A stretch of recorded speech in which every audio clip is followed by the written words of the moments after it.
നമസ്കാരം, BCV ന്യൂസിലേക്ക് സ്വാഗതം. ആദ്യം നോക്കാം പ്രധാന വാർത്തകൾ.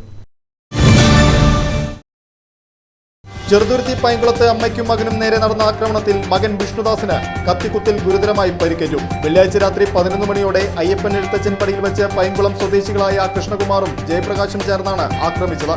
വിഷ്ണുദാസിന്റെ വയറിന് കുത്താൻ ശ്രമിച്ചപ്പോൾ കൈകൊണ്ട് തടഞ്ഞതിനെ തുടർന്ന് കൈക്ക് ആഴത്തിൽ മുറിവേൽക്കുകയായിരുന്നു. സംഭവത്തിൽ 2 പേർക്കെതിരെ കേസെടുത്ത ചെറുതുരുത്തി പോലീസ് പ്രതികൾക്കായുള്ള അന്വേഷണം ഊർജിതമാക്കി.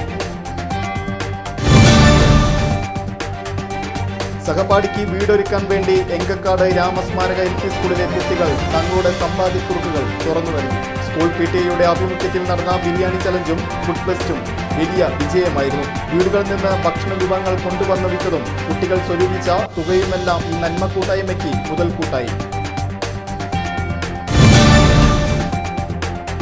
ചേലക്കര സെന്റ് ജോർജ് ഓർത്തഡോക്സ് സുറിയാനി പഴയ പള്ളിയിലെ 3 ദിവസം നീണ്ടു നിൽക്കുന്ന പെരുന്നാൾ ആഘോഷങ്ങൾ ഡിസംബർ 2, 3, 4 തീയതികളിൽ നടക്കും. ഡിസംബർ 3 ഉച്ചയ്ക്ക് വിളംബര ഘോഷയാത്രയും വൈകിട്ട് ഗജവീരന്മാരുടെയും വാദ്യങ്ങളുടെയും അകമ്പടിയോടെയുള്ള പ്രദക്ഷിണവും പ്രധാന ആകർഷണമാകും. ഡിസംബർ 4 കുർബാന, പ്രദക്ഷിണം, പൊതുസദ്യ എന്നിവയോടെ തിരുനാൾ ആഘോഷങ്ങൾ സമാപിക്കും. വധശ്രമക്കേസിൽ ഉൾപ്പെട്ട നെടുമ്പര സ്വദേശിയായ ഹരിദാസിനെ വടക്കാഞ്ചേരി ഫസ്റ്റ് ട്രാക്ക് സ്പെഷ്യൽ കോടതി വെറുതെ വിട്ടു. കൃഷി നശിപ്പിക്കുന്ന തരത്തിൽ പാടശേഖരത്തിലേക്ക് വെള്ളം തിരിച്ചുവിട്ടതിന്റെ വൈരാഗ്യത്തിൽ യുവാവിനെ തലക്കടിച്ച് കൊലപ്പെടുത്താൻ ശ്രമിച്ചു എന്നതായിരുന്നു കേസ്.